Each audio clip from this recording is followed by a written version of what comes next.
Well, that's not great.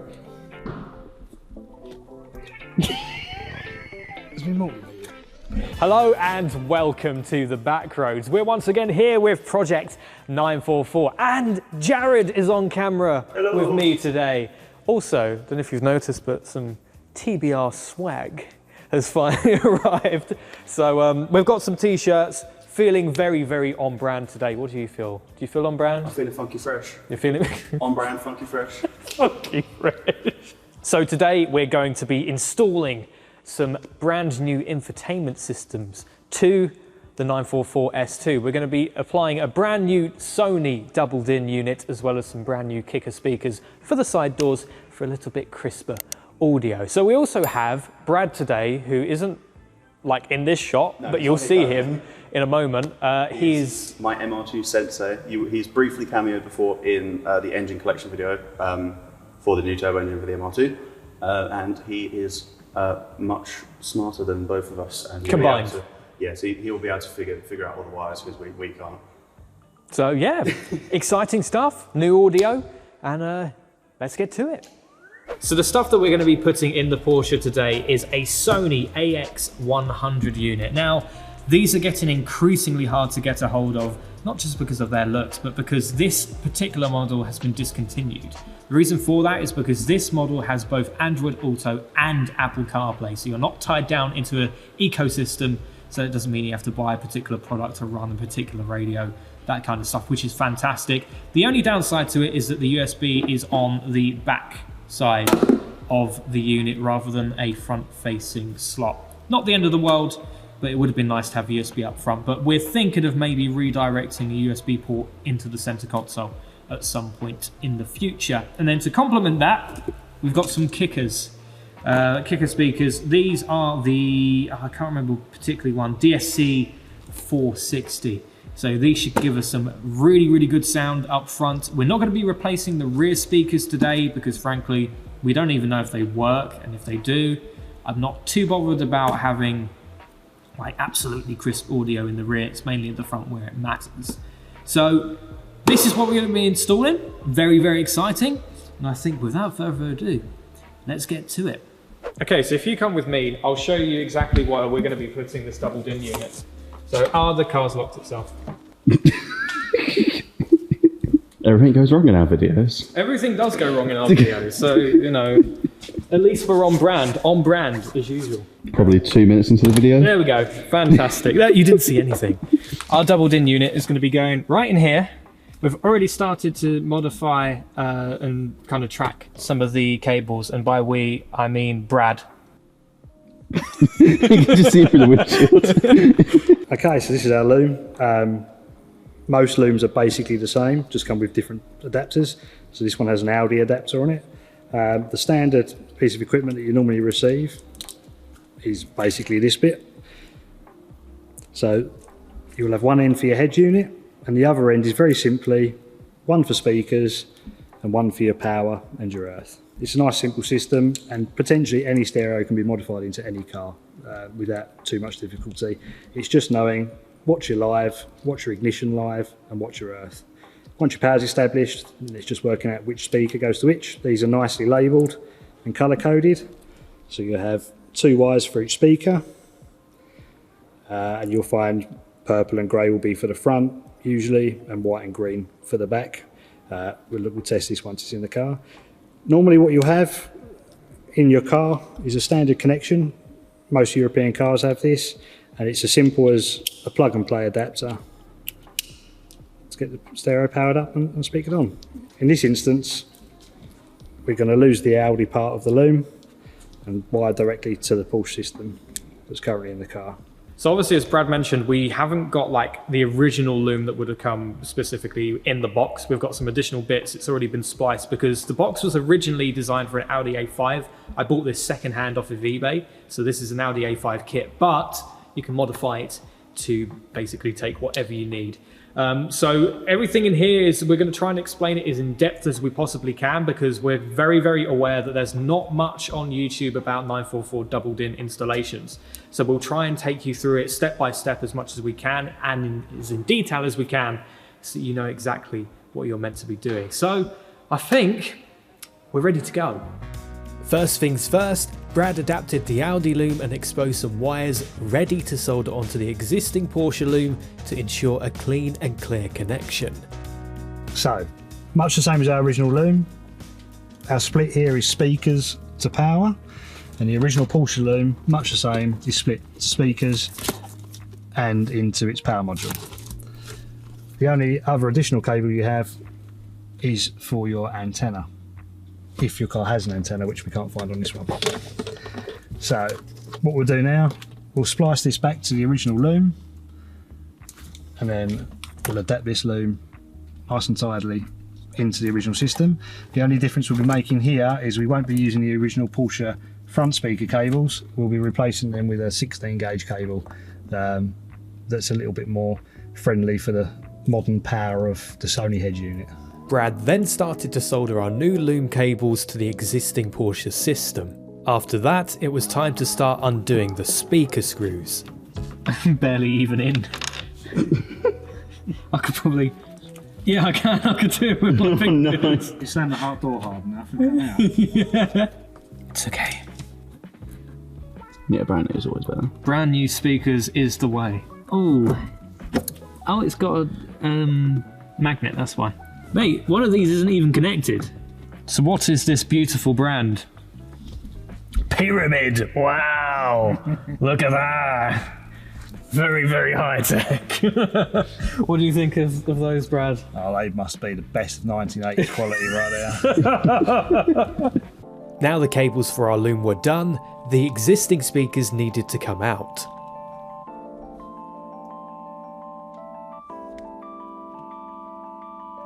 It just blurred automatically.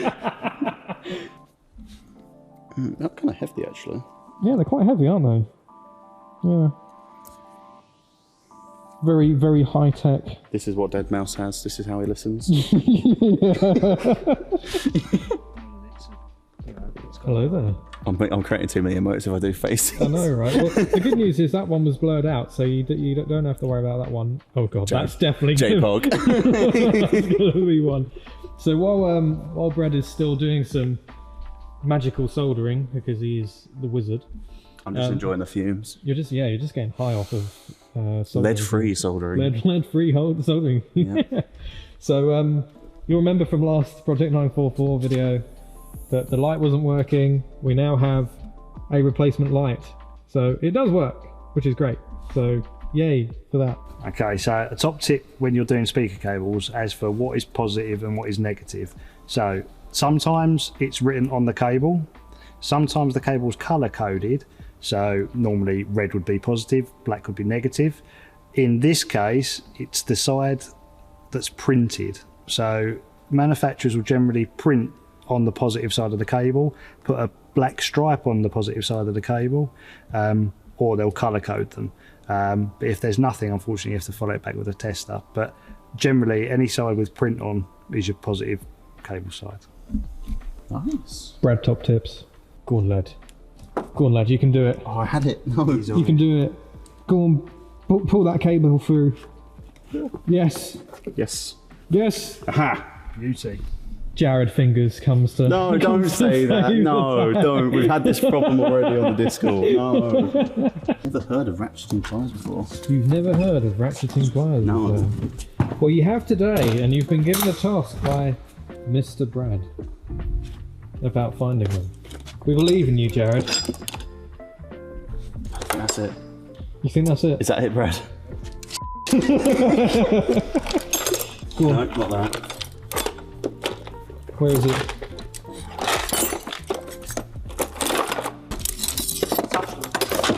Have we? Are these? These? Oh, I didn't think that was a plier. I didn't think Pass that along, please. I didn't think that these were a plier. Man with special tools. About 20 years old, them. So, bullet connectors, nice and easy, great design. They're really good for stereo systems because they make such a nice tight fit connection. So potentially you have the bullet and the receiver, And it allows you to have an insulated electrical joint that's later removable. Those are really cool. They are really good. So potentially they go onto the cable. You take your special electrical pliers, colour coded for whatever colour the insulated plug is. I know what mine does now. And then they get squeezed. Oh, amazing. Look at that. And you have a proper joint. That's really cool. Sweet. So what we're going to do is on the speaker end, we'll give it a towel, which is a small wire with the bullet connection. Then the guys can take the speakers in and out as they please. That's really cool. I'm really Another impressed. tool on the wish. Actually, I think mine already does that thing. I think Brad could have potentially used that, but he'd refused to because this is a automatic. It's a lazy man's tool. I think a lazy man's tool makes sense. If tools help you do the job, if this helps me do the job quicker.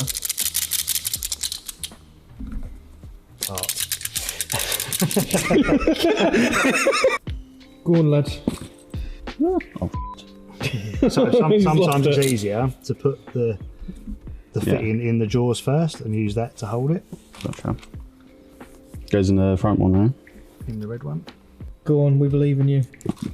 It's too much pressure, man. We believe in you. You can put the wire in. I'm only ever incompetent on camera. Yeah. I personally feel.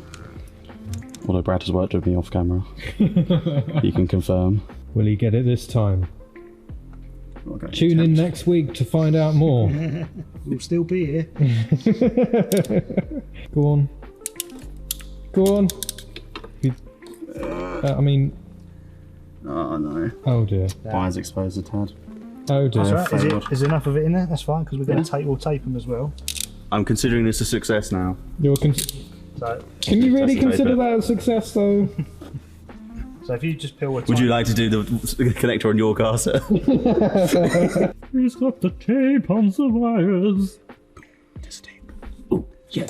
It's tape. Oh, Test the tape. yeah. It's tape. Oh. Have you done it? Yep. Amazing. Hello. Oh god, I can see my reflection. It's horrifying. I can see done myself it. in the lens. You've done it. So now it's my turn, isn't it? I'm now a qualified auto electrician. I will be charging £100 an hour for my services. In that hour, you will get 0.5% of your job done. It's okay. It's got some nice tape on it now, so we'll go and do my side. Or I'll go and do my side.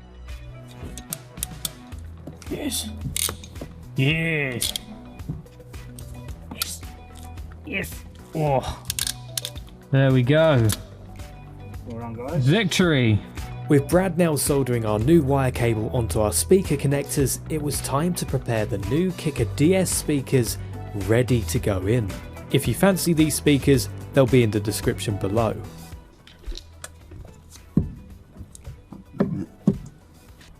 Wouldn't be a problem if the magnet wasn't on. Oh, the magnets are powerful, yeah. Oh my god. Just oh. Jared! God damn it! Unplug it. You've just broken the solder.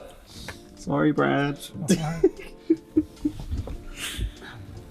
Violence is not always the answer. It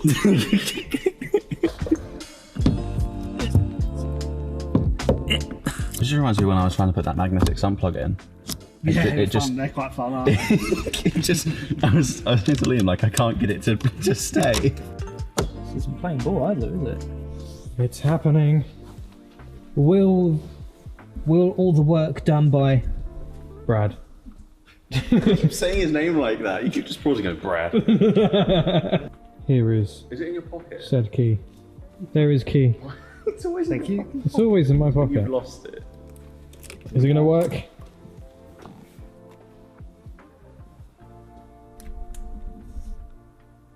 No. Come on. We believe. Well, that's not great.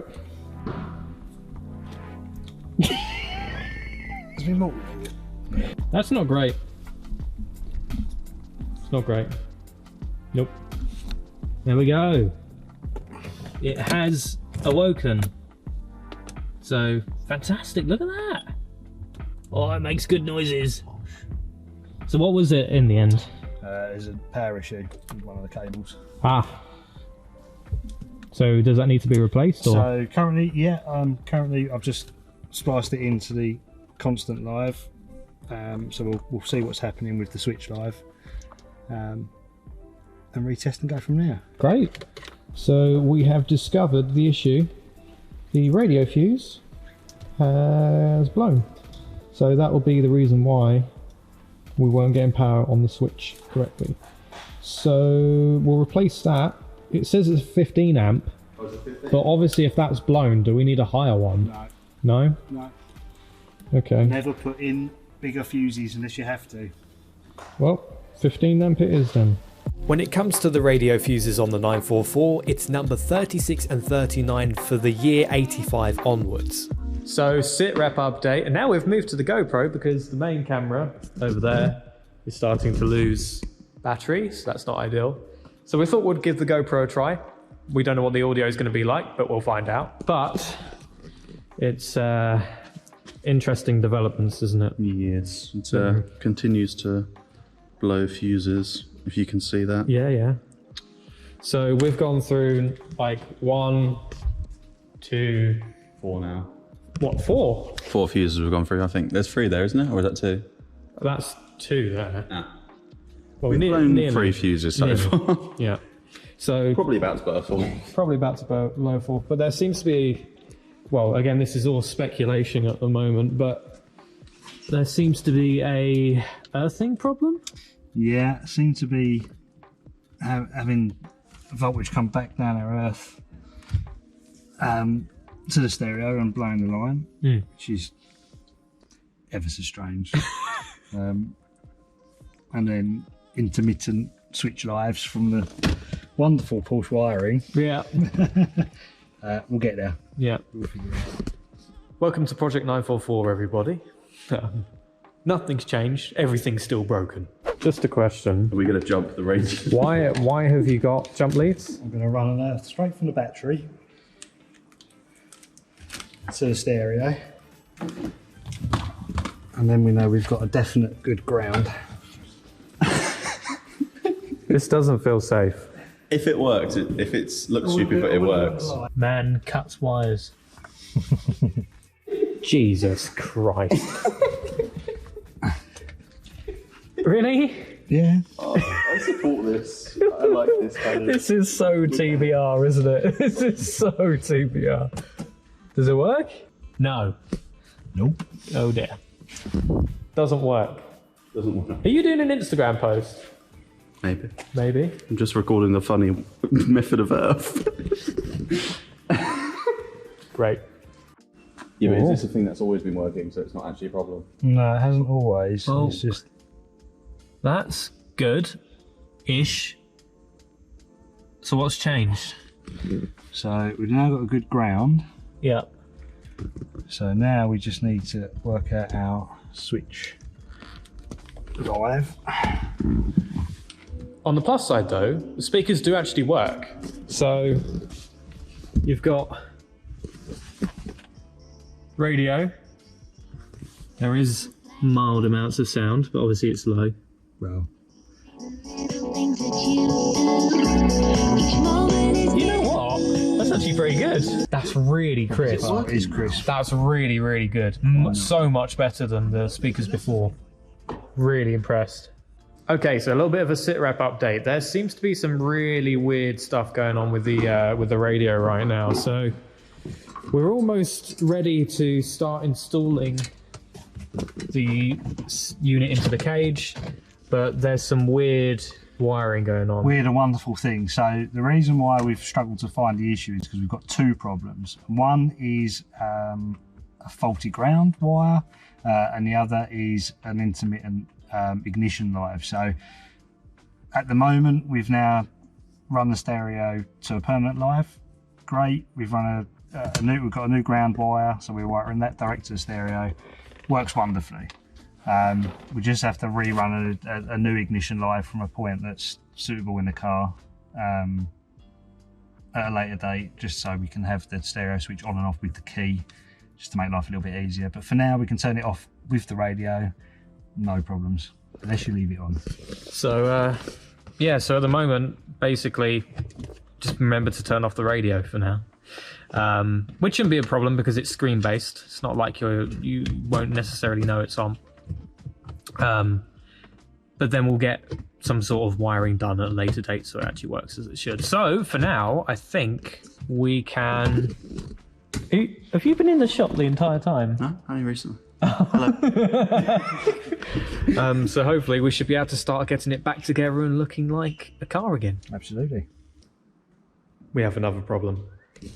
We have another problem. What problem? The cage problem. Oh, yes. Big problem. Well, potentially big problem. It's a cage-shaped problem. That's how large it is. Yeah, it's not. Cage isn't fitting correctly, which isn't good. So, yeah. This video is just where you watch Brad try and fix it. Yeah.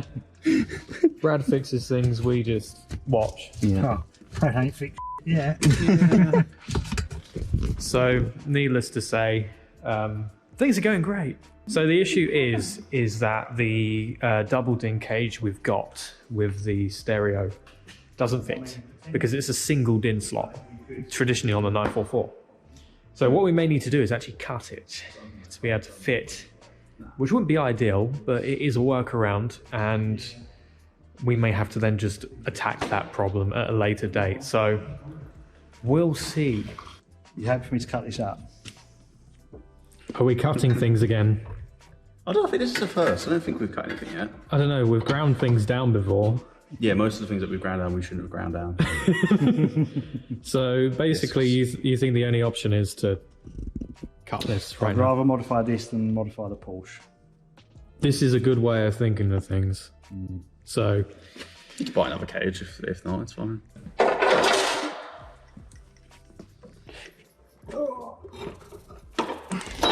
we have a cut cage.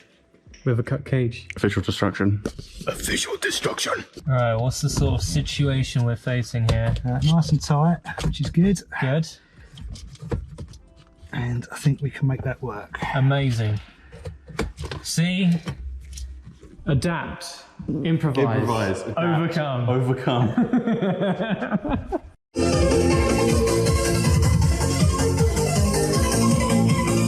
Okay, so radio, double DIN, and the speakers are all now fitted thanks to the marvellous Brad, who's actually managed to fix many, many problems that were plaguing the system. So as we said earlier, there's currently no live ignition live. So at the moment you have to manually turn the radio off, which is something that we're going to try and fix next few months, hopefully.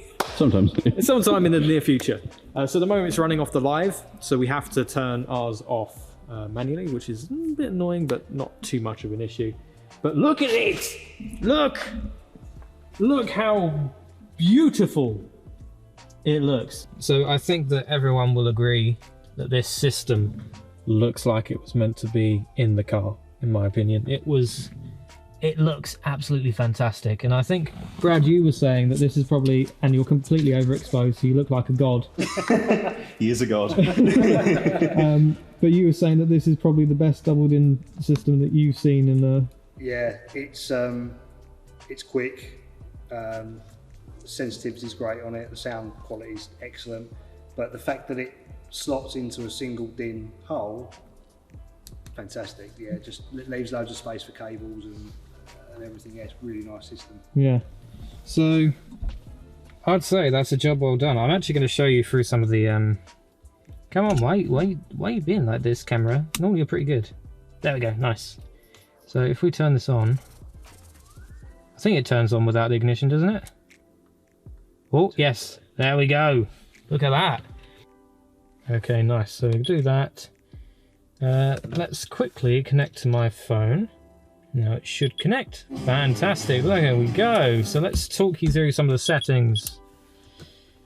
You can see here it's quite responsive, which is fantastic. It has Apple CarPlay and Android also, as we said earlier. You do have the option for a rear camera. We obviously haven't fitted that because it's a 944. We don't really need one. But this thing is absolutely fantastic. I think if we do that, there we go. Yeah. So let's put a song on that isn't going to give us a nice copyright strike. And it's finished. It's done. Well, for the most part. It actually works, but we've got a little bit more to do in the future. To work out. Yeah, but they're not like actually detrimental to the car. Got to tidy up the cables a bit, and maybe some rear speakers in the future. Maybe. Maybe. Probably, to be honest, it's probably going to happen. Yeah, no, the sound quality is completely overhauled. Massive, massive difference in the crispness, and also the head unit itself, really, really fast and responsive. I'm genuinely really impressed. Yeah, that's something I kind of want for my car now for the MR2. So, and that radio wiring needs sorting anyway. So. Yeah, Brad is just cringing off camera. I can tell. I don't even have to see him. All the bits to sort my radio. Me and Brad had to fix it briefly the other day, well, a few months ago, because it was potentially going to cause a fire. But yeah, as I said, just before we finish this, massive thank you to Brad, who again is off camera, but he doesn't want to be in shot at the moment, for helping us with this radio. Honestly, we would have failed at the first hurdle. There's no way we would have got this completed. So yeah, big thank you to him. And thank you to LUDEN Automotive, as usual, for hosting us. If you enjoyed, please do leave a like below. Subscribe if you're new around here. And if you have any questions about the stuff that we put into the 944 today, please put it down in the comment section below. Myself and Jared will try and explain as much as we can. And if not, we'll get the information from Brad and pass it on. So yeah, thank you ever so much for watching. Take care. We'll catch you in the next one.